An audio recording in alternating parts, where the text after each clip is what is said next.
Welcome, ladies and gentlemen, into Division B East matchup of Pepegas on Ice versus Heavy Slaps. And I did not actually check... Oh, no, the Killfoss was on the right-hand side. Let me just double-check this really quickly before I introduce things. Okay, so the Killfoss is on the side of Pepegas on Ice. I had a gut feeling, and I was right with my gut feeling. So, let me actually go ahead and pause this really fast. Let me fix the names here, because the names are on the opposite sides, as I did not check before the game started, so that's my bad right there, but it's all good.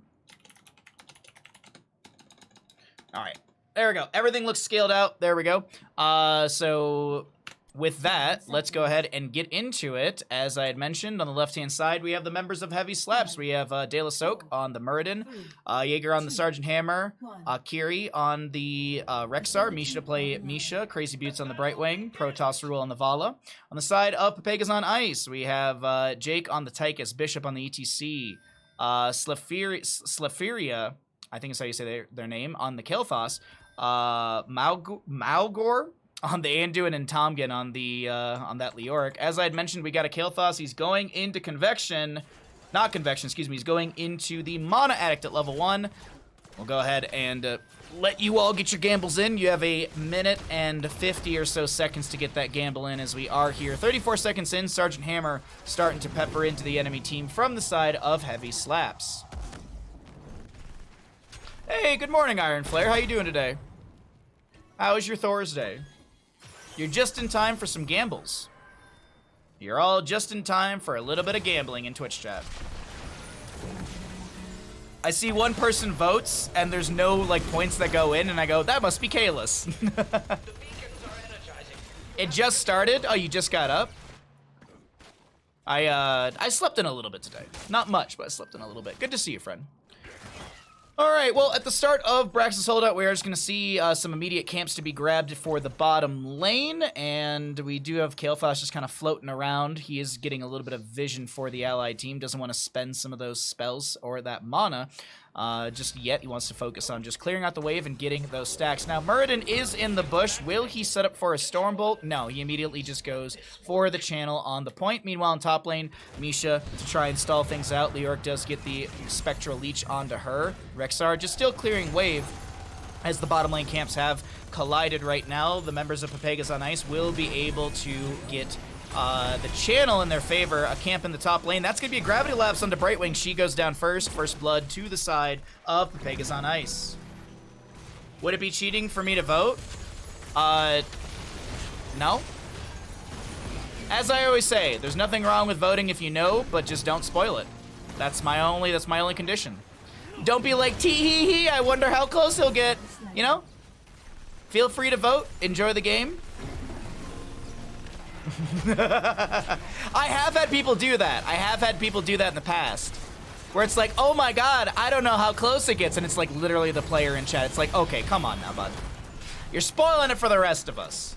That's also why we don't do who wins, because you could easily just Google it on the website. So this one's a little harder. I don't think the stacks, actually the stacks might show. I'm not sure. But either way, we're here for some wholesome betting. We're here to have some fun. We do have that live game at 5:30 PDT, which is less than 5.5 hours from now. Until then, we got a buttload of casting for all of you today. A nice fun day full of Heroes of Storm NGS casting. Back to back legames. Still Sergeant Hammer peppering in around the bottom lane objective that is being held by Bishop Miss and friends. We have Leoric. Leoric is getting the top lane, and we see Killfoss enter his 8th stack on that level 1.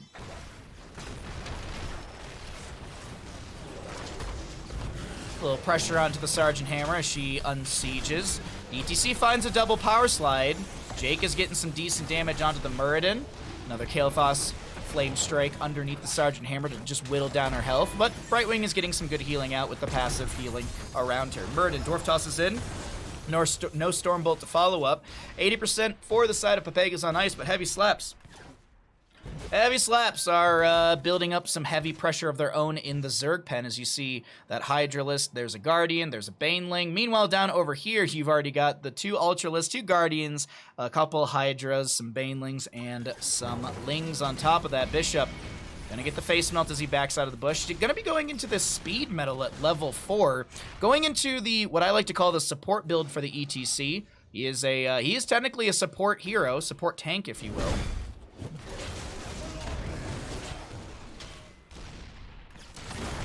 Knockback from the Sergeant. Great power slide from ETC to follow up, and Sergeant Hammer goes down. First stack for the Vala. Third kill, excuse me, to the side of Pepegas on ice. Insider trading. What was the, was it Martha Stewart who had insider trading or something like that? All right, Zerg Pens, 67% top, 100% in the bottom. Leoric looks like the character to clear out top lane. Meanwhile, there's a huge investment through bottom from Pepegas on ice. Here come the Ultralisk. Great power slide from the ETC, popping De La Soak back into the Banelings. A lot of damage also being spread from that living bomb from De La Soak onto the Sergeant Hammer. Flame Strike onto the fort, focusing down the structure here as the top lane. Keep fort front gate. Still being defended by Leoric pretty well. Bottom lane fort falls. We have 59% left on the Zerg wave, but it seems like there's a big rotation into top. Will Misha and Rexar be able to back away quickly enough? Let's go ahead and jump onto the vision. Okay, Misha and Rexar, I think, yeah, they see that rotation out of bottom lane, and they're going to play this safe. We do have Misha to go get the globe really quickly as we swap back vision. That globe, I think... Oh, no, they didn't actually go into it. They went into Hungry Bear. Hungry Bear and Crippling Talons, okay.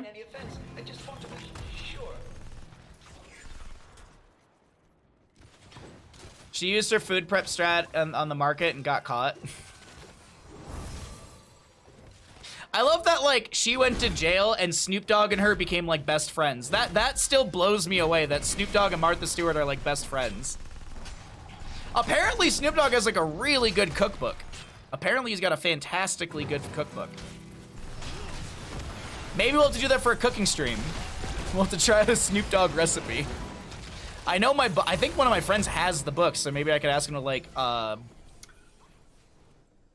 what's it called? Like, scan and, like, email me a PDF of one of the recipes. Maybe that's a future idea for stream.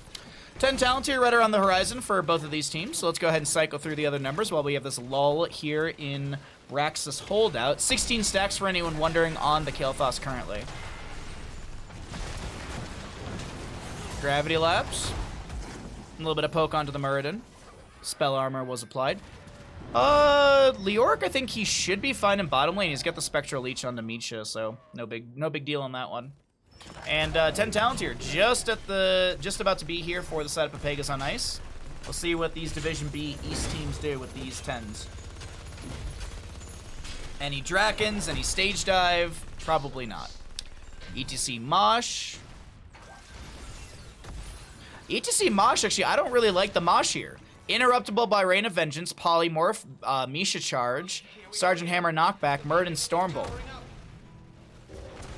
Not the biggest fan of Mosh here, but also some of those knockback abilities are not the easiest. Like, I don't think actually Sergeant Hammer's knockback is it? Does it outrange Mosh? I don't know actually.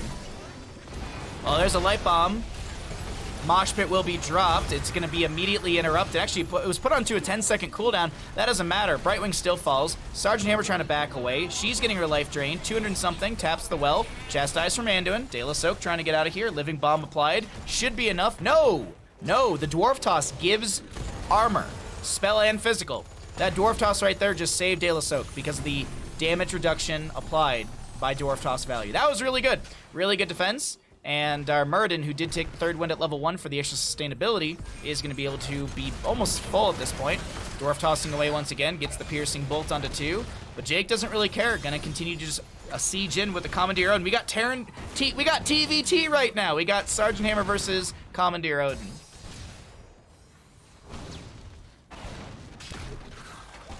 Upgraded it does with the Talon. Oh, yeah. I'm sorry, I didn't specify. The baseline knockback from Sergeant Hammer, I don't think it outranges Mosh. I don't think you can interrupt Mosh with it. Maybe if you took the Unstoppable at level 4, and then you popped Unstoppable, hover sieged in and knocked him back, maybe you could do it then. But yeah, anyways. Right now, Mosh Pit hasn't even gotten value. That's the second time it's on a 10-second cooldown, actually, as ETC will fall. So 2 Mosh attempts have failed from the side of Pepegas on ice, while heavy slaps are clapping their way through this top lane with Sergeant Hammer, ETC dead for 15.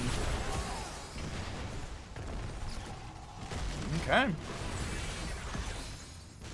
Leoric is just zoning back Rexar and Misha in the bottom lane. No channel or no percent for either side in our second Zerg phase. Gravity Lapse onto the Muradin, but he gets some of the spell shielding from Brightwing. Hey, Connoisseur, what's up, bud?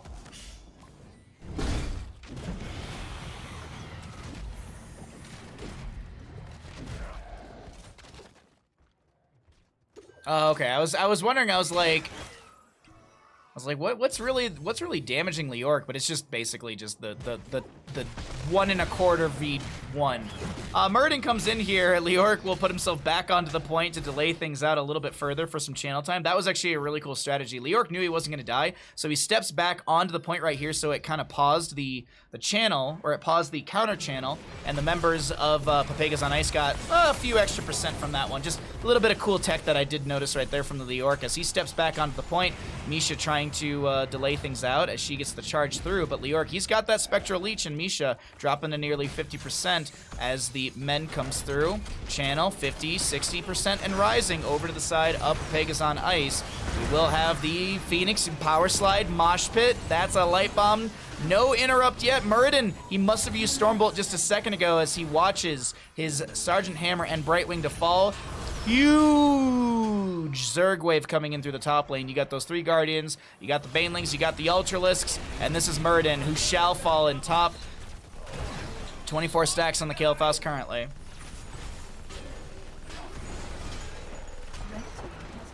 Leoric can simply clear out the singular Ultralisk and all the other little lings around, and I think it's a singular Hydralisk that spawns as well.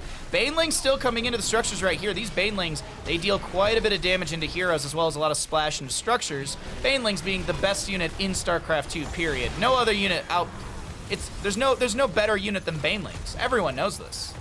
From the 12 games that I have casted of StarCraft 2 in the last 3 weeks, we all know that Banelings are the literal best unit. Disagree.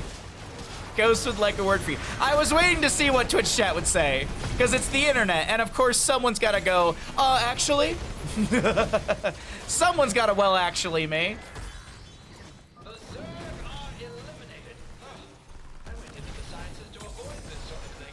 We all know the true best unit in StarCraft 2 is Mutas. We all know that, let's be honest. Okay, Mutas are the best, yes, I agree. Dark Templar might have something to say about that. I'm excited to do more StarCraft 2 casting in the future. It's been fun. It's been a lot of fun playing the campaign and doing casting of just a different game in general. You favor the carrier? I think SCV might actually be the best. Maybe Overlords? Yeah, Overlords are probably the best unit. They deal such high damage.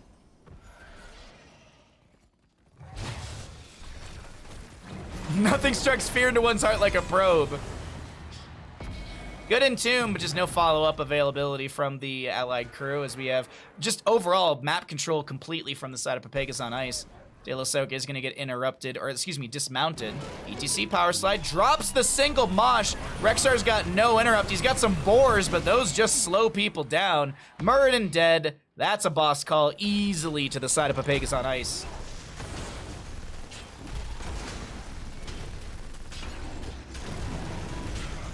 Just watched the Protoss expansion opening cutscene. Did you actually know the fun fact about that? When the Legacy of the Void trailer came out, I believe Probius was added after Legacy of the Void, and that cutscene was out forever. They actually wrote it into the canon of Probius that he specifically was the probe in that cutscene. I believe that was actually something that I was like, I guess you could really say like, oh, what's the word for it when you, oh my god, retcon. Like, I don't think it was like like retconned in a sense. Like it was just like they were adding Probius into heroes and they're like, ooh, we can have like a through line story, which is just, I think that's really cool anyways. Pepegas on ice, #1 NGS team. I don't know, the Randy Newmans would like to have a conversation with you on the best team names. Dear Lord, Murden just getting annihilated by the boss pushing him through this lane. There's a specific name for it, and I want to actually know really quickly. The Archangel pushing through the lane. The barrage of damage coming in, and the gravity labs from Kael'thas really, really well played, as the Crazy Buttes is getting low here. Boss is continuing to push in. This is looking like keep to fall. We've also got Camp and Waves in the top lane. These Hellbats will reduce... Now, do they reduce armor of structures? I actually don't know. I know the Null Packs do. It does reduce... Okay, so it works the exact same as Null Packs. Yeah, it's literally the same as Null Packs. Anyways, Leap of Faith onto Bishop Mist. That kind of felt like one of those, we're winning the game, let me leap you away quite quickly. Commandeer Odin out with the, no big red button, excuse me, no level 20. Tom getting low. There's going to be a mosh pit onto 2. I can't believe that actually connected onto Sergeant Hammer there. Doesn't matter as the game #1 goes over to the side of Pepegas on ice. GG, well played. A fantastically played Braxis holdout.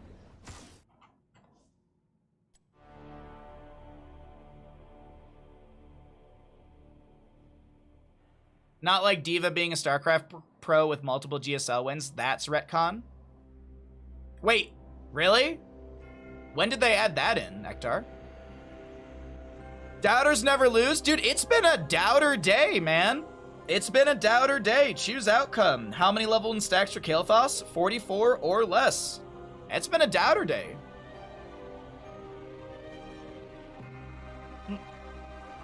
Oh, I guess it got paid out?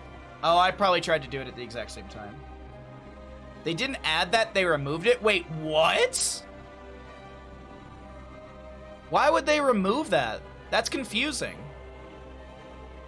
Why would they remove it? Did I use retcon incorrectly? I thought retcon was when you just you changed up like lore stuff. Or is retcon am I misusing the term?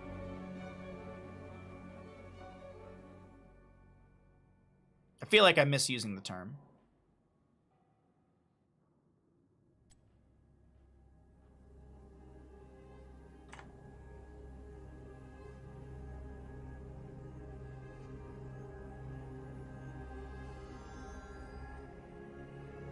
I can feel all the D&D people feverishly typing.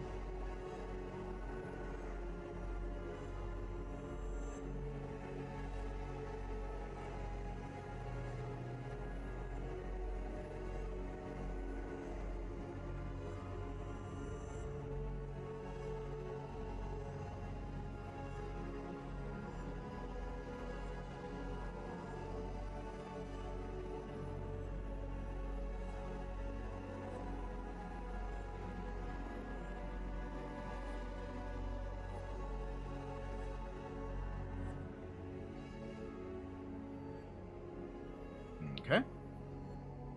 All right.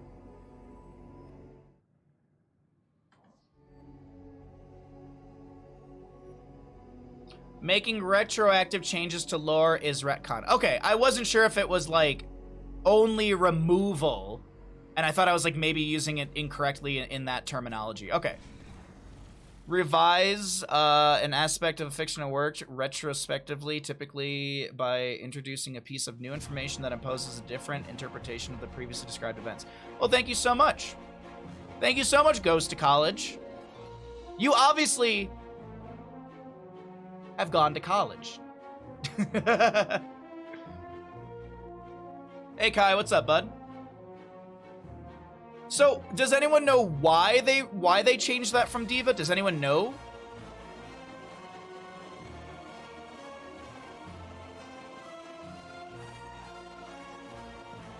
In Star Wars Rogue One, they explain how the exhaust port and the spoilers!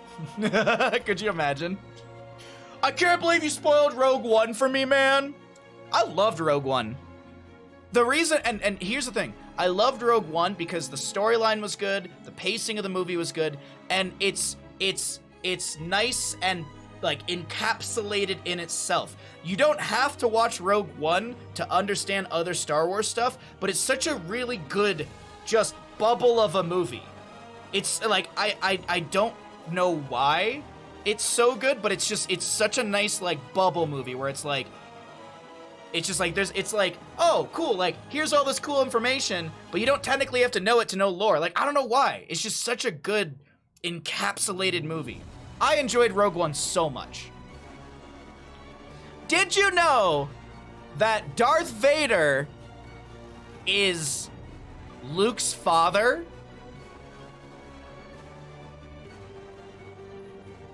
Did you guys know that? Wow. Don't say it! Spoilers! Oh, was Rogue One made by Disney? I didn't know that.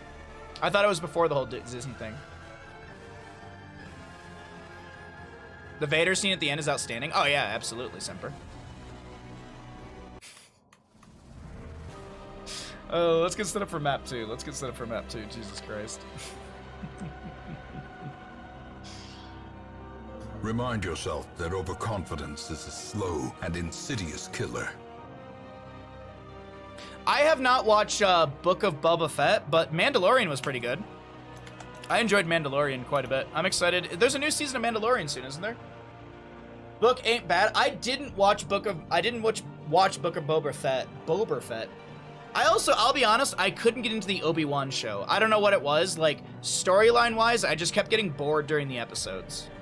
And, you know, maybe it's not for me. Like, not every show is for everybody. Here's a great example. I was watching Iron Chef last night. My parents, when they come to visit, my parents love to watch cooking shows. Like, that's one of the things that we always do together. We watch, like, cooking competition shows. Like, Great Bake-Off, Great British Bake-Off. What's the one on Hulu with Alton Brown right now? There's a bunch of episodes, and I'm blanking on it. Oh God, it's the Alton Brown one where there's like 4 chefs and they do the bidding and stuff like that. Chopped? Chopped, yeah. I think it was actually Chopped, was it not? Is it Chopped where there's the 4 chefs and they have like the gambling, like they have like the $10,000 or $15,000 they can all like buy and do stuff with? Guys Grocery Games is so freaking good, Semper. Oh, that's not Chopped. What's the show I'm thinking of? When I go visit my friend Brian... Oh, that's not good. That's not good. Are we okay?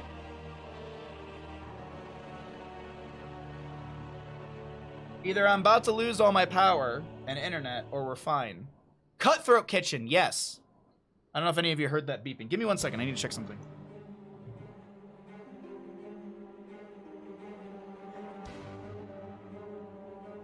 Okay, I think we're okay. I think we're okay.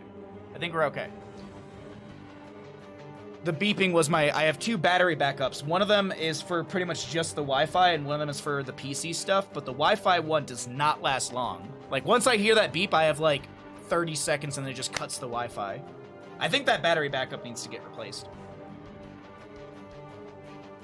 But anyways, circling back to my point, I was watching the Netflix, the new Iron Chef, and I was like, oh my God, like, this is so good. My parents would love it. And then, like, I watched the whole episode and I'm like, my parents would hate this. Because there's the one host. I love it personally. There's the one Iron Chef host who's like, he's like the commissioner or the chancellor or something. He's the bald Japanese guy who just, like, he always introduces things and he's very eccentric from it. I know for a fact my parents, they would be so just like, oh my God. I love it personally. But I know my parents very well, and they would roll their eyes at just like how over the top it would be. Thank you, Jimmy, for the Bandit Redemption. Did you just like eat that whole like immediately? You got a little here. You got a little there. All right, let's get into another map, everybody. Let me look and see what the drafts look like, and then we can check out some gambles. Let's do this. So, to each their own. I couldn't get into the Obi-Wan show. I watched like 3 episodes and I couldn't get into it, so I stopped. I wasn't gonna sit there and force it, because I didn't want to watch like an entire show and then be like, oh God, like, I powered through it all and I hated it the whole time. Like, that's just, you know, I'll watch something else. I'll go watch Venture Bros again. Let's do a fun little gamble. Oh, wait, hold on one second. De La Soak is on the left. Tom is on the right. I believe the sides are correct. Heavy Slaps is on the left. Okay. So let's update our team scores. And which team gets first boss? Heavy Slaps, Pepegas on ice. Oh, I'm off rail. Pepegas on ice. No boss taken. All right, so we're gonna do a fun little gamble here. Well, we will have 3 options for you. Let's get into game. I'll introduce the teams and I'll introduce the prediction. Welcome into map number 2, Tomb of the Spider Queen. We are going to be seeing the members of Heavy Slaps on the left and Pepegas on ice on the right. We are going to see if Pepegas on ice can close things out in a 2-0, or if we're going to head to a map number 3. Now, as I mentioned, we have a fun little challenge prediction for all of you at home. We have which team will get the first boss. I'm going to start that prediction now. Will Heavy Slaps get the first boss? Will Pepegas on ice get the first boss? Or will there be no boss taken here on Tomb of the Spider Queen map number 2? Get your gambles in, and let's see what happens here in map 2, second best of 3 of the day.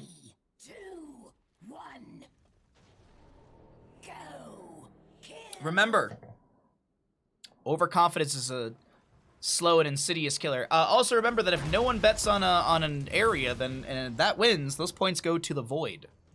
Jeff Bezos probably makes money. You don't want that. No one wants Jeff Bezos making money. He should be giving us money. A lot of it. False Stack gonna go into the auto attack stacks at level 1. We've got Diablo with the Shadow Charge into the back line onto the Orphea as she tries to get a Shadow Waltz onto him. Iron Skin from the Joanna is gonna be popped as the Rhaegar goes in for a bite onto the butt. Some hammerings up from the Falstad as Imperius looks for something. Can't set anything up. Doesn't go for the Celestial Charge. Falstad will be going into bottom lane up against the Hogger. Now for the Hogger, this actually could be difficult because range versus melee when it comes to solo lane can be bullied quite a bit in the melee department. Falstad, also with the auto attack build, can really just hammer into the Hogger, especially post level 7 when he goes into the secret weapon. That's assumed, but if you're going auto build, you're assumingly going to be taking hammer gains at 4, a secret weapon at 7, and you've also got the tailwinds at level 13. But let's talk about a potential invade onto the bottom lane camp. Joanna wants it. She throws back a shield glare. Gonna be a little too late, but they still get the kill onto Diablo. First blood over to the side of Pepegas on ice. Every time I hear Bezos' name, I have a Bo Burnham song in my head. I do not know the song.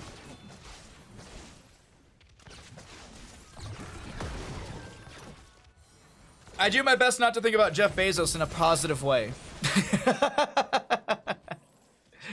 Imperius and Joanna just doing the double soak here, making sure they're picking up the gems between the rotations of top and mid. And Falstad just playing safe in front of the gate because that Diablo is lurking around. He is, well, I was gonna make the joke he's fishing for the shadow charges, but he's using the perfect skin for that analogy. He's using that Murloc type skin.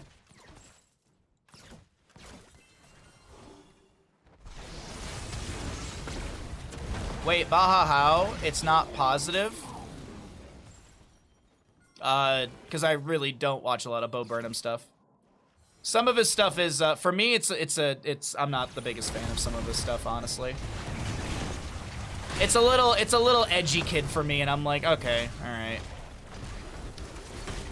I also find he can be a little annoying at times. That's just me.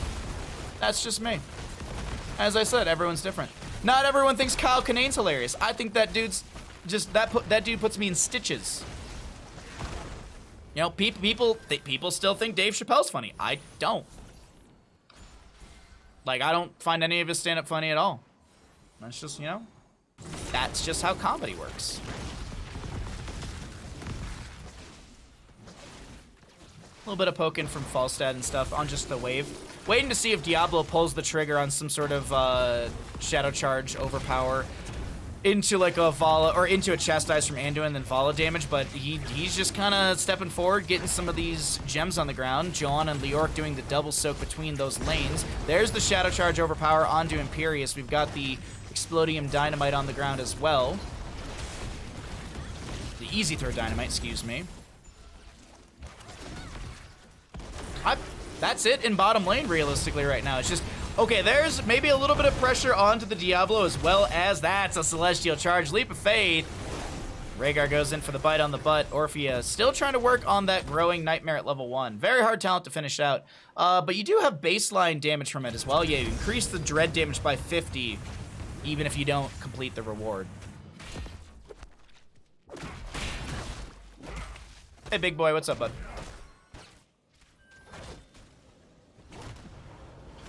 A little Hearth out from the Orphea, just gonna get herself up more mana. Wraithwalk out from the Leoric, and he's able to disengage.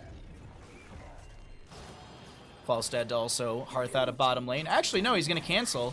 This could be risky. Yeah, Vala, oh, good barrel roll from Falstad. I thought he was dead to rights right there from Protoss Rule, who I think that was Hungering Arrow and Multi-Shot. I'm not 100% sure on the Hungering, but still. Chastise from the Anduin connects, but Diablo goes down. Celestial Charge a little shy of anyone on the enemy team. And here come the Blue Webweavers for the side of Heavy Slaps.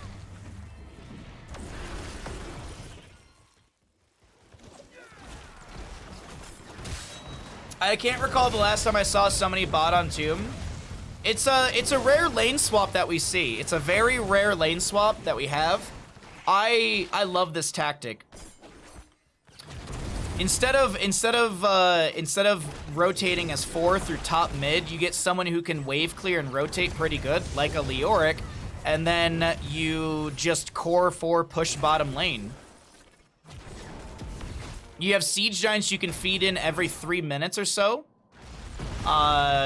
It's not a boss lane, but still, it's just a different tactic. And if you draft to play this way and the enemy team doesn't catch you, which it kind of seems like that a little bit right now in the draft, like, the wave clear isn't the best. I mean, Falstad, yeah, he's got okay wave clear. Joanna, she's nah. But it's one of those things where I really do feel like if we were to maybe go back into the draft of Heavy Slaps, I think they might have had a draft advantage here when it comes to just this playstyle. Like, I feel like Heavy Slaps drafted to play this map, and the members of Pepegas on Ice didn't realize that. 50 HP on that Leoric as he's able to get away. You approve of offlane Joanna? Oh, sure. I'm just saying she's not the strongest in this situation, especially up against a Leoric. That's the comparison that I'm making. Is she a bad wave clear? She's not awful. But against a Leoric, she should be falling behind. But also, it also comes down to execution and playstyle. So we'll see. Either way, Webweaver, bottom lane, top lane, mid lane, all lanes. We have 10 talents here on both sides. Let's go ahead and cycle through the other numbers. Orphea, Eternal Feast. We do have the Wrath of Angiers for the Imperius. I thought he was actually going to pop it onto Diablo right there. He's going to get this Shadow Charge over the wall. There's... Whoa! That was beautiful from Diablo. Nice shockwave from the Hogger to also confirm the kill onto the Imperius. Imperius went to use Wrath of Angiers to get the Sky Suplex onto Diablo to get over the far side of the gate, and Diablo pops the Lightning Breath, and there's that 1 second where the game's deciding, okay, what happens with this? There was like a half second, maybe not, maybe even like a quarter of a second where the game was like, Diablo's on the ground.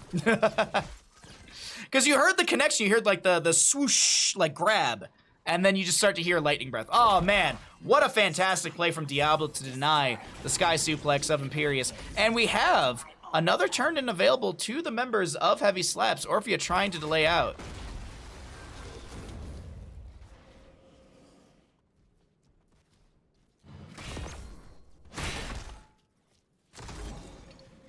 All right, 2 apiece. What else do we have when it comes to heroics? Anything interesting? Diablo goes in with the Shadow Charge into Orphea. He is tired of her. That is going to be an Eternal Feast as well. De La Soak trying to get away. Imperius putting some good pressure. There's a mop up from Leoric to get the slow.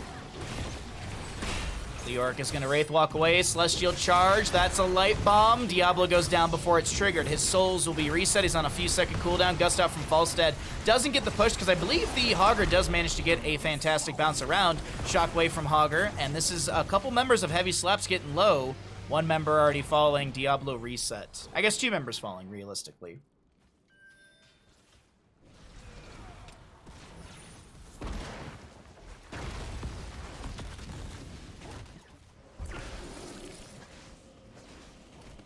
Both teams have enough for a turn-in, and it's going to be Joanna to get the last little bit. The Fire Stomp from Diablo, not enough, or not quick enough to get the delay. Big wave through mid lane.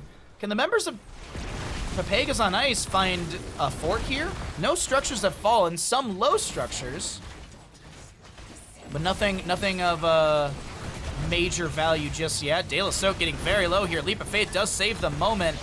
That's a Fire Stomp out from Diablo. He's going to try and build up that HP. That's a fall, Ancestor healing onto. I actually don't know. It was going to go into Orphea, but she died, so it's on a 10-second. Gust out from Falstead. He started that fight with a Gust. The fight ended with a Gust and his life. Triple kill in totality to the members of Heavy Slaps, as this objective phase should not get any structures here. Diablo to go and push out the top lane. Leoric to soak bottom. Not a bad play. Not a bad play whatsoever.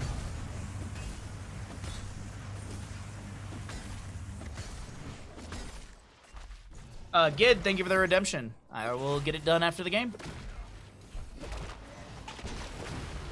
Alright, bottom lane Webweaver to fall. As I had mentioned, no structures do fall. And we could see back-to-back turn-ins from Heavy Slaps. They do have to spread across the map if they get Webweavers and then soak up each lane during the Webweaver push.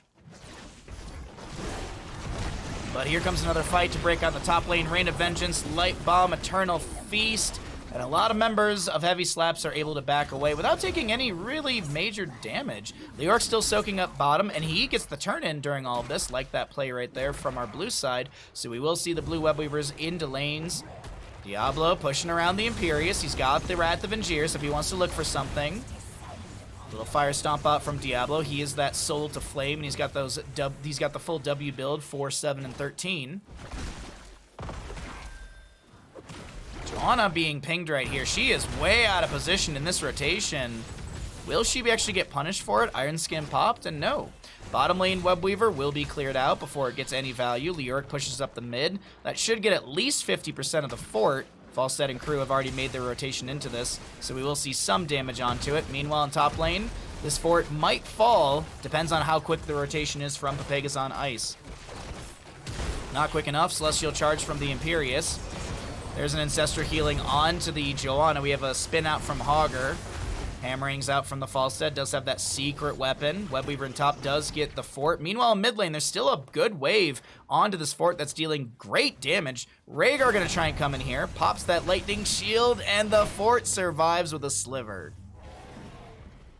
Will Hogger try and throw some easy throw dynamite? Top lane Webweaver expires. We can take a look at the gem breakdown. And as I said, you know, it's extremely close from the side of Heavy Slaps here, as they're 2 gems away from a turn-in, which they're going to get right here from this mid lane off of Diablo. Now, will they get the back-to-back? That's the back-to-back turn-in. Also, 16 talent to your advantage. Looking pretty good for the side of our blue team to maybe take us to a map 3. But it's early in Tomb of the Spider Queen, it feels, with this many structures still up. Feel like we're going to be heading into a very late-game Tomb game. Which is great, because that's more guarantees for a potential boss. Mid lane keep does go, or fort goes down. Hogger getting that one right there. We do have the shockwave to buy a little bit of time.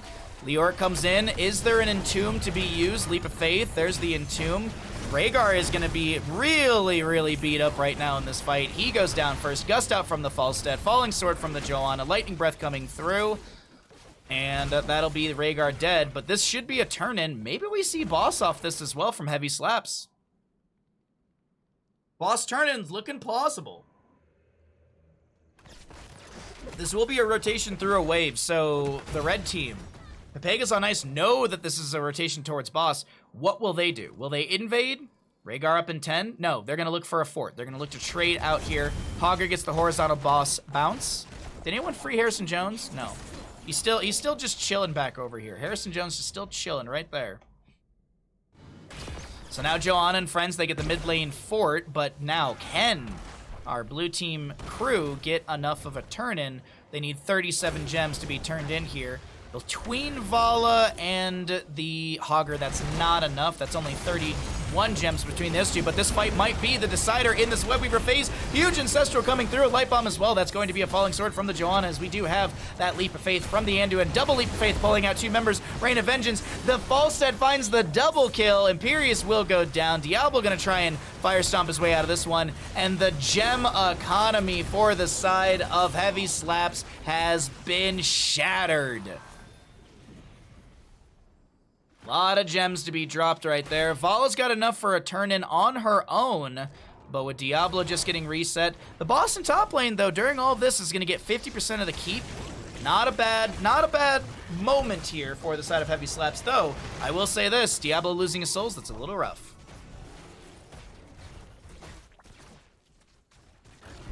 Thank you for the cast. I'll do my best to not talk about food.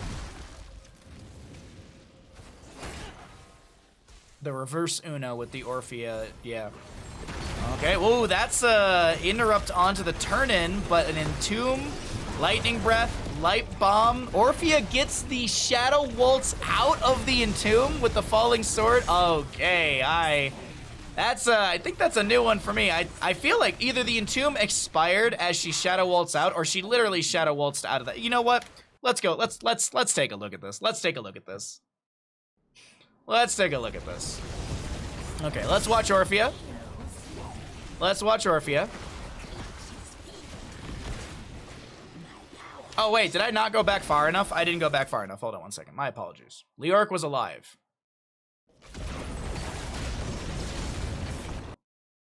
I need to see this. I need to see this. Okay. There's Entomb. She literally gets out of Entomb with Shadow Waltz. Wow. Wow. God dang it. Leoric goes down. Fire Stomp out from Diablo, and the blue Webweavers will descend. Vala gets the turn in. Thanks for the cast. My pleasure. Orphea's Q counts as a...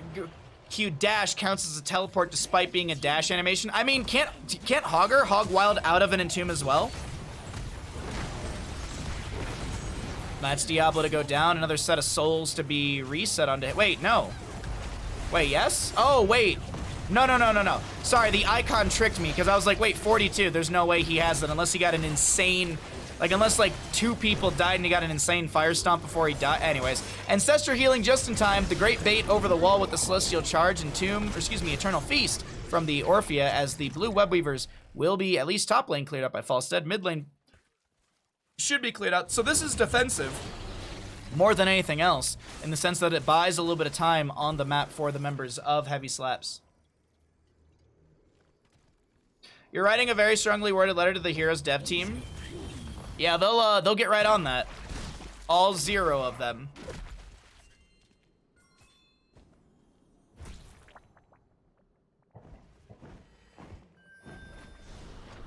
I'll stab with the flight down to bottom. Looking for an angle onto a gust, can't find it, so he just backs away. Nice control. Nice control coming out from Falstead, not to just burn it, just to burn it. It is a 60-second cooldown. It's a very sexy cooldown. But it's gonna be, it's not that long, so I just, spamming it's not that big of a deal. But also, 60 seconds, at least the next 60 seconds, you might need it. Either way, not the case. We have Webweavers coming out for the side of Pepegas on ice. A lot of turn-ins for this map with only 4 structures. Yeah, 3 structures that have fallen. Only 3 structures have fallen between the 2 teams. I hear they're releasing a terrain patch in the next Heroes release. Oh, yeah, great, yeah. Great. I'm looking forward to it. I'll be counting the seconds. Gust is so 60. Yes, it is. 20 talent tier, Wind Tunnel, Heaven's Fury, Farseer's Blessing. I believe this is Eldritch Conduit, excuse me. Chaotic Assault. I'm thinking of Eldritch, isn't there an Eldritch or something at level 1? Eldritch Power for Orphea. Imperius is going to go Impervious. Activate to become unstoppable. Gain 75 spell armor for 3 seconds. Hitting heroes with the center of Solarian's Flare. Reduces this cooldown by 5 seconds. Webweaver in top will get the fort. Webweaver in bottom getting a keep front gate. And this should be enough for a 20 talent tier to the side of Heavy Slaps. What do they get with their 20 upgrade? We got Lord of Terror, Buried Alive, Anger Management. We've got the Censure and Vala going into Farflight Quiver. At max stacks, I believe she has like an 8.2 something range. She outranges most structures at that point. Actually, I think she outranges all structures. I think towers are, what, 7 and something? 7.8. Keeps are 8. Cores are 8. Yeah, she outranges every structure in the game. Yeah. Because I know the gates, like the towers, are slightly shorter than, like range-wise, than the actual keeps and fort, excuse me. I know there was a slight difference, that's why.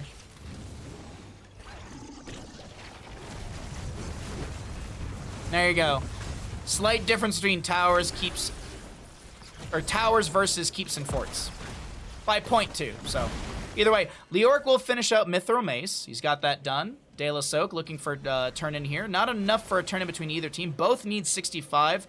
I think I saw Heavy Slap says somewhere in the high 40s, low 50 department in turn in. Yeah, they've got 51 available. 41 turned in, 10 more in the pockets. Still a ways to go for both these teams. Actually, pretty close when it comes to total gems. Celestial Charge, not connecting. Wave through mid. No boss has been taken. 19 minutes into Tomb of the Spider Queen, map number 2. No boss has been taken. Actually, no, that's a lie. I'm an idiot. Sorry. The boss was taken a while ago. Sorry about that. My apologies. Sorry. I just literally remembered. And I was like, this is why I pay these bets out immediately.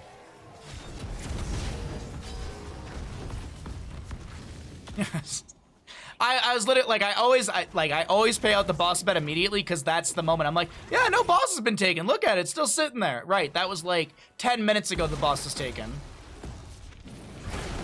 Overpower. Nice Iron Skin to allow the Jonah to continue to step in. Hammering out from the Falstad. Nice! The missile travels and chases the Vala. Falling Sword, Heaven's Fury, Ancestral Healing with the Farseer's Blessing, getting some value right there. Falstad flies in deep, going for the Wind Tunnel to push Crazy Buttes back into the enemy. This might be it, ladies and gentlemen. 3 are dead. Mid lane keep is open and available. You got 40-some seconds on average. I'm feeling like this is a quick game number 2 for Pepegas on Ice, and they close out this series 2-0. Let's go ahead and see here. Why are they backing up?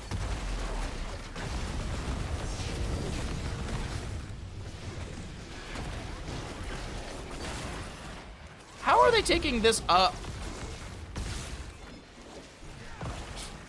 I can't believe that this is not just end. I actually can't believe that this isn't just end. That's actually wild to me. Right, I guess it's a boss. I guess it's boss Webweavers.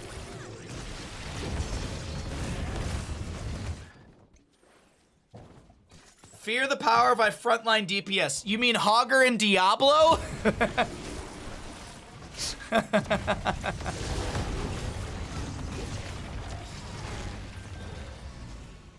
It worked, didn't it?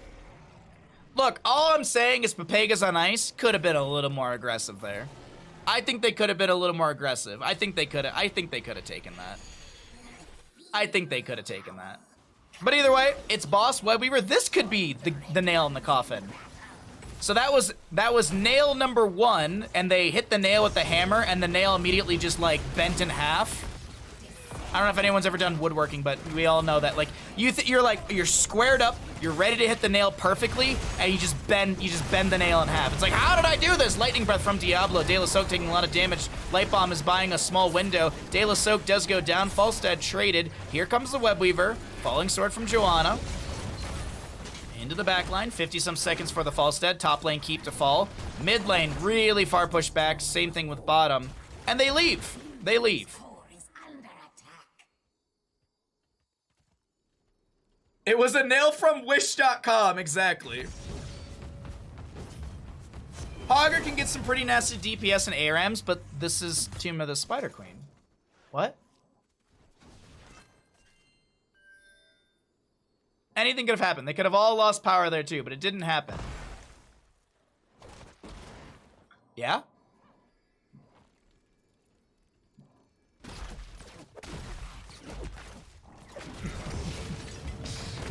Dale Ahsoka is taking quite a bit of damage here. Overpower, Shadow Charge, Leap of Faith saves the moment, Lord of Terror to pull in some HP, Chastise, Censure Value, Falling Sword from the Joan as we have the healing out from the Rhaegar with the Farseer's Blessing. Vala will find 200th stack right there. Leoric, Diablo go down. Surely this is the end. Surely this is the end with Falstad back. Wind Tunnel available.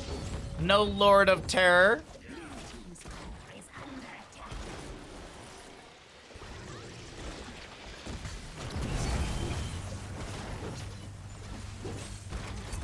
Alright, Falstad has arrived. He is probably the vast majority of the damage for this core here. Hogger is going to be the target. Hit the core! Falstad the only one hitting core. Bishop Mist going for a fight onto the Orphe on the left side of our screen for some reason, or on the Vala, excuse me, for some weird reason. Wind Tunnel from the Falstad. Orphea goes down. If I had a sound clip of Tim the Two-Man Taylor, I would play it, but I guess I'll do it on my own and just go, how did that happen?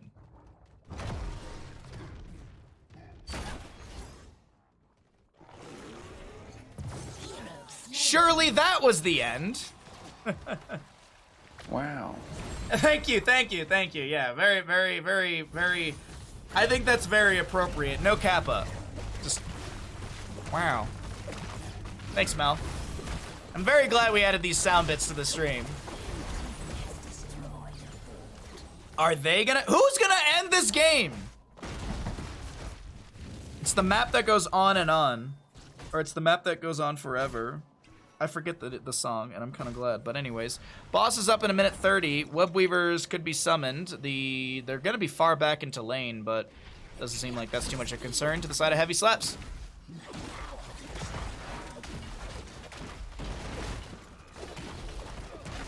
There are camps. You can't end the game yet. What camps? Oh, right. Bruiser camp right there. Entomb, buried alive. Shockwave from the Hogger. That's a lot of damage, but the Ancestor healing will be good. Rhaegar going to try and get a near the splash of the Farseer's Blessing, but doesn't get any value. Angelic Armament, excuse me. Wrath of Angiris going to be coming out from Bishop Mist. He doesn't connect, and that's a Wind Tunnel just a little late. Unfortunately, the Falstad cannot save his Imperious. I don't even want to jinx it at this point and say someone's ending. Some people started playing it, not knowing what it was. It's just the map that goes on and on.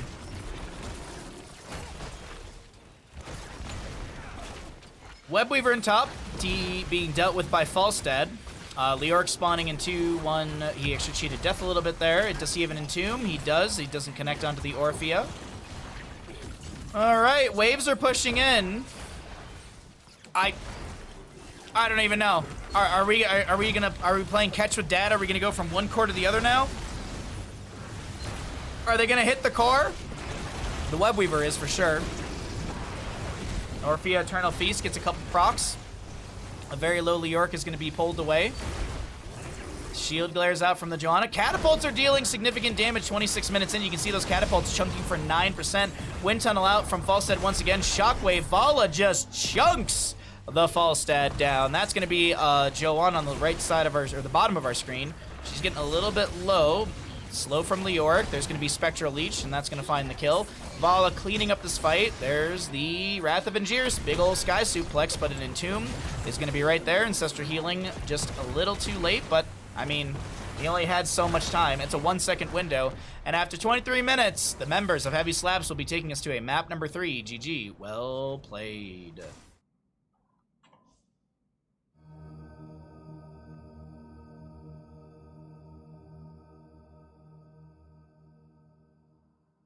And they'll continue playing it forever because this is the map that never ends.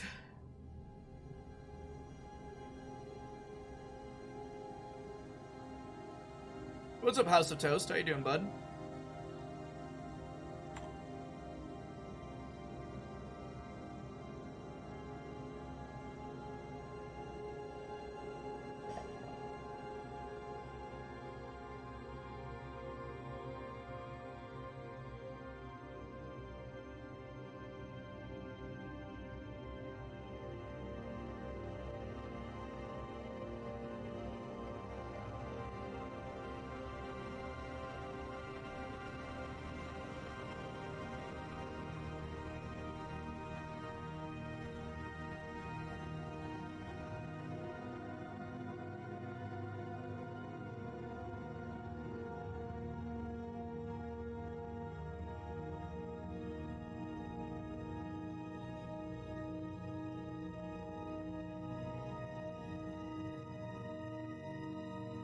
Score screen is actually a retcon. Match ended in a draw when both teams died of old age. Wait, how are you typing in Twitch chat?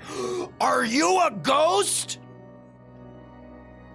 Jotaro!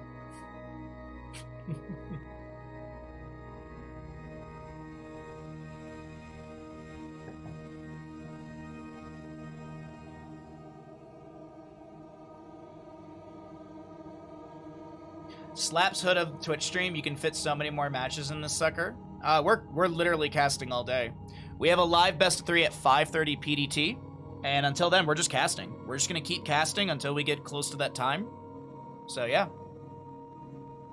we respawned early like our heroes. Oh, you had like Devil's Due or something. Got it. Okay.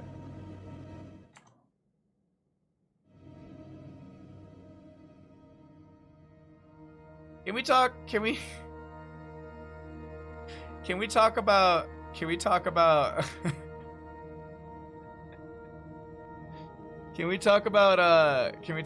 the meme that's going around right now? Can we talk about this?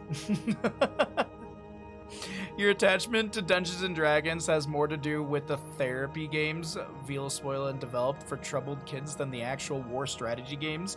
The game acts as a safe space for you to overcome the disapproval that blocks your own creativity in real life. Minis help visualize.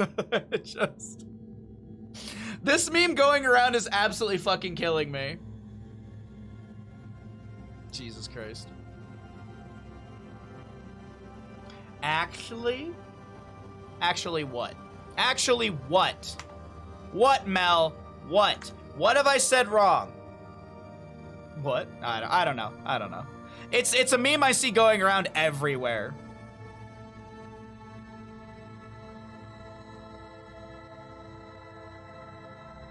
You're a postman for a living, and not gonna lie, I think I ban it whenever I deliver bark boxes. Aww, De La Soak, thank you for thinking of my puppy. Also, De La Soak, thank you for delivering mail in some of the worst weather that we all don't go outside in. Thank you. Thank you for delivering mail on the days when it snows like 16 feet. Granted, that doesn't actually happen. Like, we don't get mail. It does snow 16 feet, but we don't get mail. But that's excusable. Like, there's days when you get like 6 inches of snow and it's blizzarding. You can't even see your hand in front of you. Thanks, bud. Thank you.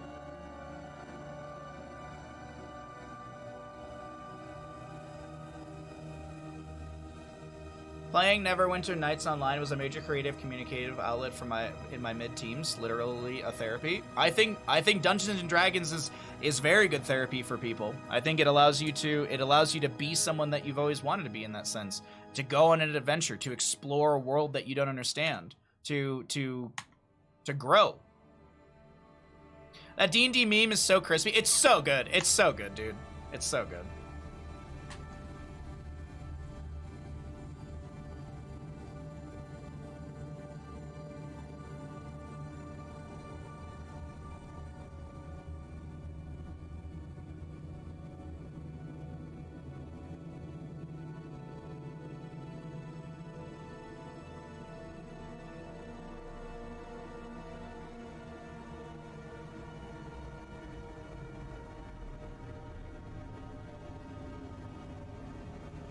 Gotta live that Death Stranding life. Also, snow over fields. What are your Celsius weather? You have truck with no AC. Oh, 40 degrees Celsius with no AC? Fuck that. Oh, fuck that. For anyone wondering, the easiest way to convert Celsius and Fahrenheit.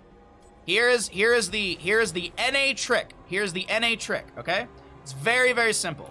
Let me get a calculator out for all of you so I can explain this. Full screen this bad boy. Full screen this bad boy.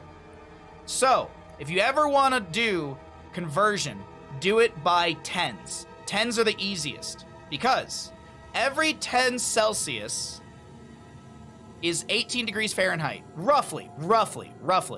Okay? The first 10, you have to add 32 because 0 Celsius is 32. So 32 plus 18 is 50 degrees. That is 10 Celsius. Then you add another 10, that's 20 Celsius. Add in another 10, that's 30 Celsius. Add another 10, that is 40 Celsius roughly. Roughly. We're getting rid of some like decimals here. Roughly. 104 degrees Fahrenheit. Oh, down to negative 40? Oh, God. Well, then you have to subtract 18 from 32 and blah, blah, blah, blah, blah. You guys figured it out. It's 40 Celsius for you? Shut up, dude. That's way too hot. It's a nifty trick? Yeah. And then you can kind of like, you can also kind of be like, oh, 15 degrees is 32 plus 18 plus 9. About.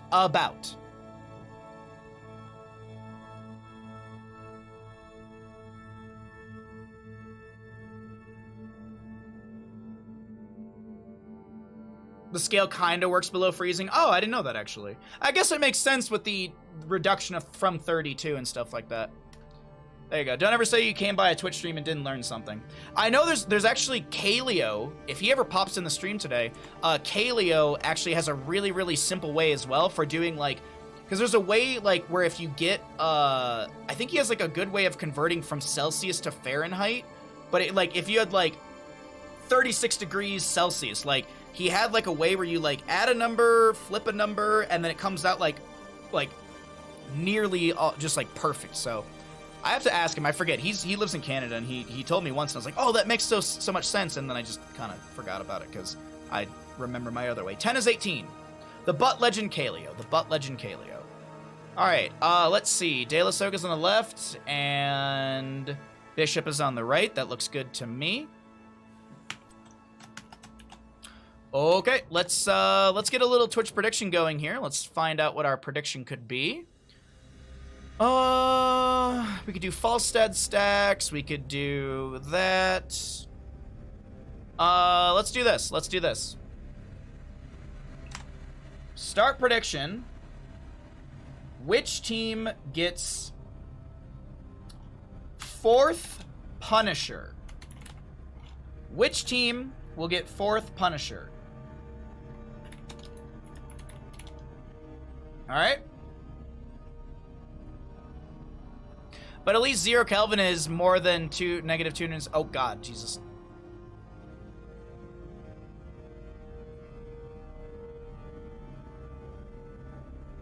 You'll be off, but it's good enough. I mean, that's what I'm saying. Like, the rule of thumb, it's pretty easy. C to F.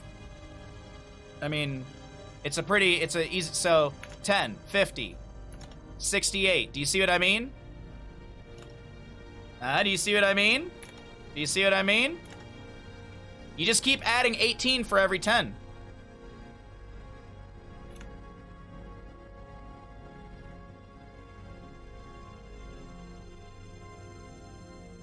You're referring to the math that you posted in the message before? We don't do math on this stream! How dare you! Alright, let's get into the next map. We are getting ready for map number 3 in our second best of 3 of the day. Let's find out who's going to win this one. It's 1-1. Let's find out who's going to win in this best of 3. So, the Twitch prediction will be which team gets the 4th Punisher. Will it be Heavy Slaps? Will it be Pepegas on Ice? Or will there be no 4th Punisher of the game? Let's introduce the teams, and we'll start the prediction. Welcome in. On the left-hand side for our Division B East matchup, we've got Diablo, Falstad, Hogger, Deckard, Mephisto. On the side of Pepegas on Ice, We've got Joanna, Anduin, Tychus, Kael'thas, and Dahaka. I have started the Twitch prediction, and go ahead and get your gambles on which team will get the 4th Punisher of the game. The battle begins in 10 seconds. 5, 4, 3. Double plus 25 tries to account for the 8. What? It's a bait. The game ends with the 3rd Punisher. Spoilers! What's up, Maestro? How you doing, bud? A little bit of poke out from the Mephisto. Going to be going into the Unyielding Power at level 1. Going to get 40 stacks on that one. He'll have the 100 extra damage at 20 stacks and the extra Skull Missile at 40. Drag from Dahaka will be interrupted by the Shadow Charge of Diablo. Some shield glares out from the Joanna as well, just to be able to mitigate some of the incoming auto attack damage. Hogger, Dahaka, gonna go up into the top lane and brawl out as we have a Frozen Punisher in the top lane. That'll be our first Punisher at 3 minutes into the game, 2:30 for the announcement. Falstad not going to get hit by the grenade. Mephisto trying to still scale up and stack up those level 1 stacks, as we also have Kael'thas stepping up right here. Has to get the Leap of Faith. A little too far forward from the Kael'thas right there. I'm not sure if maybe the rest of the team meant to step up or he was looking for like a gravity lapse, but I don't think any kill would have been found either way. Peeking up into the top lane, Bishop Mist is getting some pressure back onto this Hogger. We do also have the Enduring Swarm at level 1, so we could see W build from the Dahaka. We could have the one who collects, as well as the... I'm blanking on the level 7 off the top of my head. I know it's a cooldown reduction talent.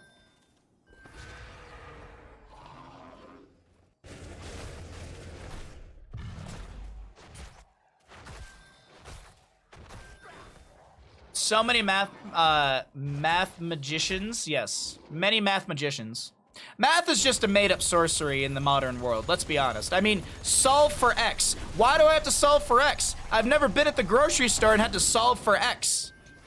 It's just been adding and subtraction. Mostly subtraction from my bank account. Actually, it's 99% subtraction from my bank account. Pounds to kilos is easy, double plus 10%.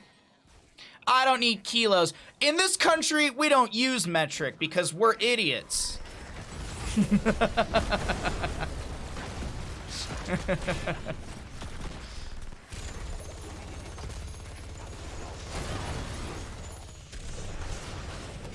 We use liters of soda. We measure things in freedom in this country.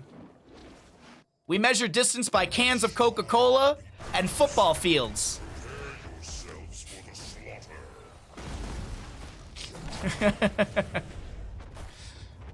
I will be honest, when I was looking up to visually represent, like, I was like, oh, how much, like, visually is an acre? And I saw the math for it and everything, and I was like, how big is visually an acre on a football field?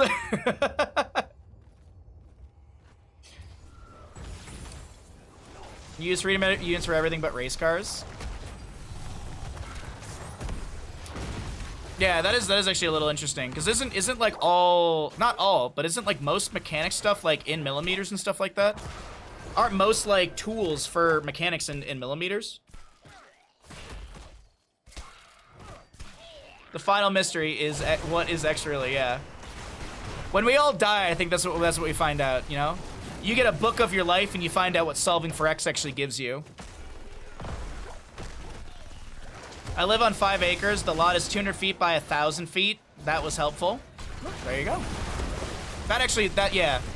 That I can visualize, but when you give me like square feet, then I can't like, I can't reduce it and picture it. But if you give me like a something by something, then yeah, I can do that because I spent years designing and drafting. Fight over the objective phase in the top lane. Diablo's gonna get shredded by the Tychus as well as Hogger. He'll go down to the Kael'thas Living Bomb, but Tychus helping out quite a bit, and we will have this Frozen Punisher. The assumption is that it will go to Pepegas on ice, as they have finished out, or they have gotten the double kill. Falstead to immediately fly to bottom lane. I really, really like this call right now. Bishop Mist is down here, and Falstead doesn't want to lose out on 1, the soak, and 2, the stacking for his frequent flyer. Level 1, 20 stacks on the Skeletal Defenders. Diablo still making their rotation into the area. They could contest this, but it's 30 Skeletal Defenders. I feel like you just set up for a defense right now. I don't think you want want to step in personally. But that's me. That's what I'd be calling if I was the leader in this game.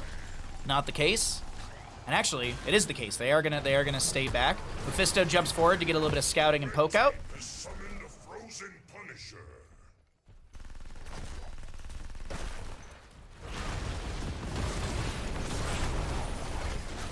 Diablo gravity lapsed. He gets hit with a fire bomb. There's so much juice on the ground from Deckard Cain. He's got that Ruby level 4. He's putting potions out as well. Punisher starting to get some damage onto the fort right here. This is frozen, so it does lock down the fort for, I believe, 3.5 seconds once it has that Nova explosion. We do have Jake taking quite a bit of damage, getting a little bit of heal. Cycles out for a second. Flash heal out from the Anduin. Does have the Desperate Prayer. Not sure if it's off cooldown. Can check really quickly. 13 seconds on said Desperate Prayer. Dahaka's going to try and back away. He doesn't have the Lurker Strain, and as I was saying, he's going W build.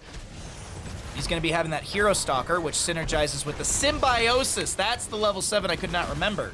So every time Darkstorm damages enemy hero, reduce the cooldown by 0.4 seconds. You're also increasing the duration by 0.5 seconds from the level 1, and you're gaining essence when you're hitting enemies with Darkswarm. On a map where a lot of people are grouped up around these objective phase areas, Darkswarm W build is really strong. You also have the spell power or the spell armor as well, and against the Mephisto, that can help against some burst ability, but Falstad is going to be something to worry about. Though as I say that, you have the Joanna's Shield Glare and the Zealous Glare at level 10, or level 1 to be able to have the double blind, so you could mitigate all of Falstad's auto burst ability. So Bishop Mist with a really good build. The synergy from the side of Pepegas on Ice is really good. Now Chastise, Piercing Light, great overpower from the Diablo to save the Mephisto. I think the Light Bomb could have been the setup for the death. He would have been on a sliver. As Tychus pops the Odin in top lane, and he wants this top lane fort, but will the Falstad go down? I'm sorry, I didn't expect Falstad to get sniped like that. Bishop Mist creating a little bit of space, and that Commandeer Odin, it's got some decent range on it. I think it has a range of like 13 or something like that. What is the range? I literally am just skimming over the range constantly. Where are you? Oh, well, I lost it. Did anyone see the attack range? Wait, hold on. Let's just, okay. I want to see it. I want to see it. Tychus attack range. Oh, wait. It's 9. Okay, it's 9 in Commandeer Odin. Okay, that's what it was. I was wondering, I was like, how far is he able to outrange towers? So he outranges structures by 1 unit.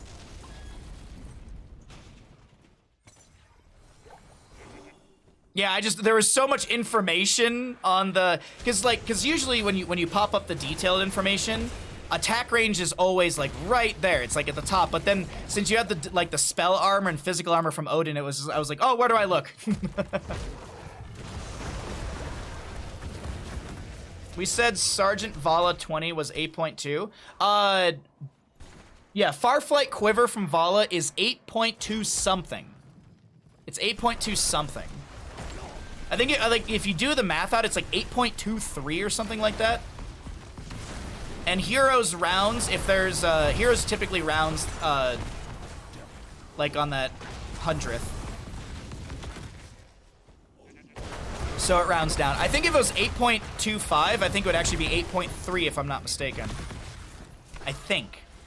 I think I'm misremembering how Heroes rounds numbers. Oh no, I am misremembering. It's damage numbers I'm thinking about. If you have like if Joanna, let's see. Oh, I keep clicking on Joanna. So here you go. So this is what I was talking about. 164.9, so it reads as 165. I don't actually know if you're dealing 164.9 damage or if it rounds it up to 165. I don't know that. That one I do not know. Tychus actually gets a great grenade into Falstad in this top lane. Falstad gets the barrel roll away, and Tychus will focus on... No! Kael'thas! He rotates up! The gravity lapse point blank! Go! Falstad! The gust is not enough. He goes down. A staggered death before the objective phase. Not good.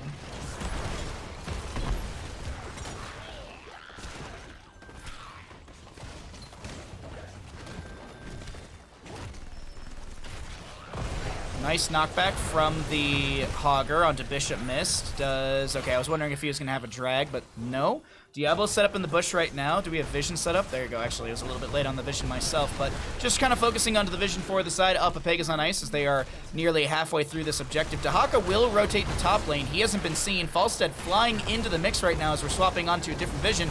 Diablo comes in with the overpowered shadow charge. Big hammering in from the Falstead. He's starting to chunk. Kael'thas goes down. Dahaka has to brush talk back into the team fight. He's dark swarming through the enemy. He pops the adaptation from level 10. I did not note. And he's going to be really, really healthy right now. And he also builds up more essence because of that Dark Swarm value from level 1, 4, and 7. Shadow Charge, Iron Skin popped, and we still have the Red Punisher, or the Punisher over to Pepegas on ice.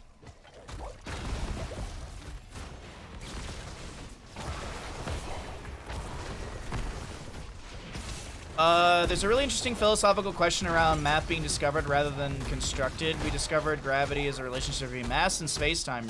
Yeah, sure, absolutely, yeah, I agree. I totally do that. Did we likewise discover Pythagorean theorem, or was that construction in... Oh, my college professor told me a story once about how the Pythagorean theorem was created, or like discovered. And I don't know how true this is, but this is what I loosely remember, was that he said it was something about, it was, I can't remember the era, but it was basically like, the way they were figuring it out was like how far a shadow is casted by an object, and then it was a very weird thing, and it led to, we'll look at it after this game. I'm like remembering bits and pieces of it, but either way, falling sword from the Johanna onto this Falstead, as we do have the... Oh, it's kind of a Kaimo cleanse. He made it to the destination, but he still died. So either way, that will be a bit of a Kaimo cleanse. Mortar Punisher coming up next in the mid lane, top lane Falstead to soak things up. And that is going to be, this is our third Punisher of the game right here. This will be the third Punisher of the game. Yeah, third Punisher of the game. You took a philosophy of math course? I would hate that course. I took structural analytics 1 and 2 in college because I had to, because I was doing architecture, and I hated structures. Oh my god.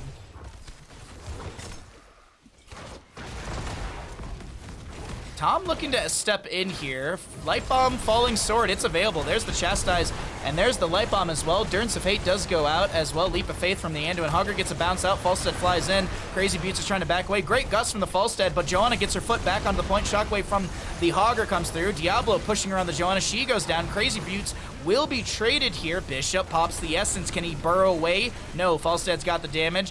Big spin from Hogger, staggering blow into the wall, and it's an absolute massacre in favor for the side of heavy slaps. They heavily slap all these members. Falstead gets the... Red team dominated. Double kill. Triple kill. Quadra kill. Team kill. Wow. Wow. Okay. What does this team do for the next 10 to 20 seconds? Bottom lane getting pushed in. I do like this call. They've already got the wave. They got the camp. Should be an easy fort for heavy slaps. I find philosophy frustrating because it can be so faffy. I don't know what faffy means. I remember I had architectural history and theory in the morning, and then I had a philosophy class in the afternoon.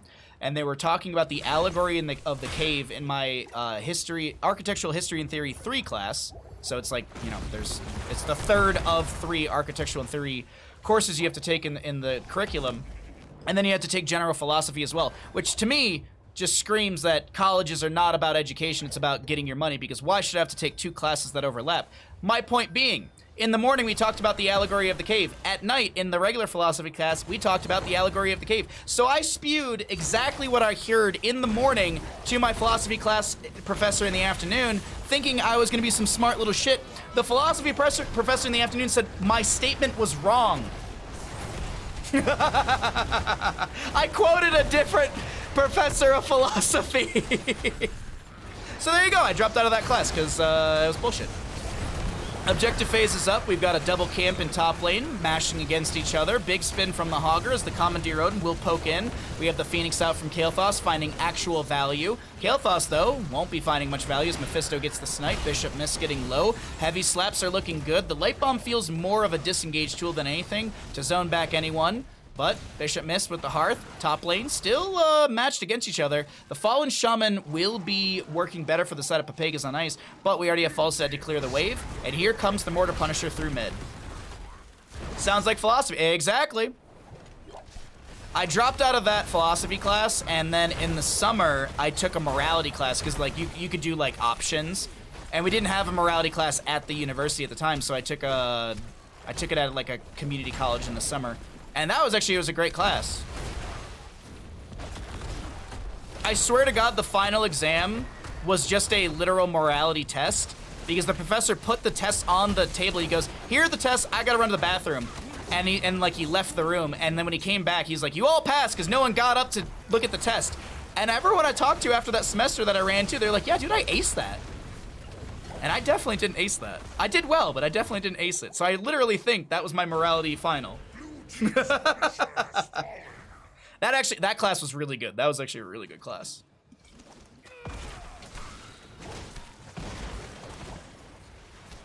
My philosophy is that your philosophy is dumb and smells bad. Well, it doesn't smell bad, okay? You just have bad sense of smell. Dahaka still pushing out the bottom lane. 20 talent tier advantage for the side of Heavy Slaps as their Punisher has expired. Heavy Slaps have climbed back into this best of 3 series here.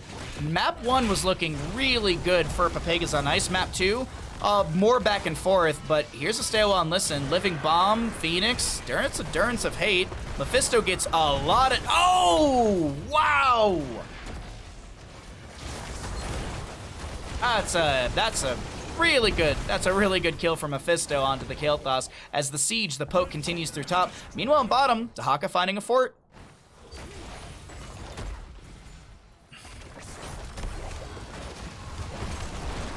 Ow.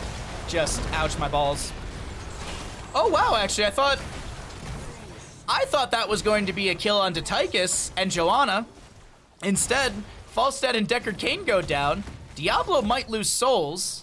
I don't think so. Unless, wait, oh, Tunneling Claws? Nah, not enough. Calamity value. Huh? What? Who? Fort OP. Frozen Punisher, bottom lane. This will be the 4th Punisher, correct, chat? Correct? This is the 4th Punisher, right? This is the 4th Punisher. I'm 99% sure this is the 4th Punisher.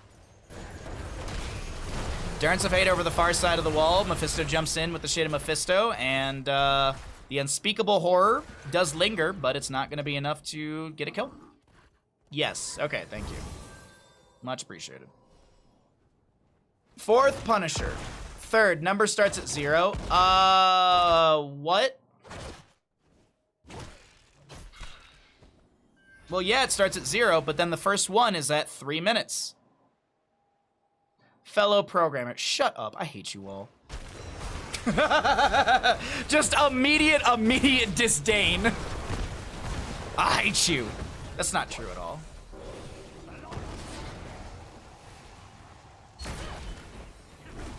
Base 0. Puff. All right. Let's see what we have here. Bottom lane, Frozen Punisher, 21 apiece in levels, 10 to 8 in kills. We're really late game too. It's we're getting into the 18-minute mark, so this Punisher will clap quite hard. Looking at the bottom lane, keep front gates, they're looking pretty similar. A little more damage onto the side of Heavy Slaps.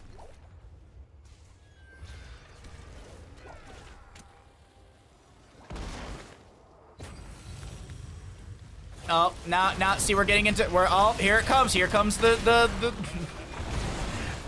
discussions, if you will. The Durance of Hate goes out, Apocalypse underneath it. Heavy Slaps are finding some big kills here. Desperate Prayer onto Anduin himself on the right side. Pops the Light Bomb, it don't work out for him. And that's a solid triple, make it a quadra kill for the side of Heavy Slaps. They come in slapping heavy. This is a guaranteed Punisher and a guaranteed fort in top lane to go over to the side of Heavy Slaps. Now, I was wondering, I'm like, are they gonna leave it? Is there no 4th Punisher?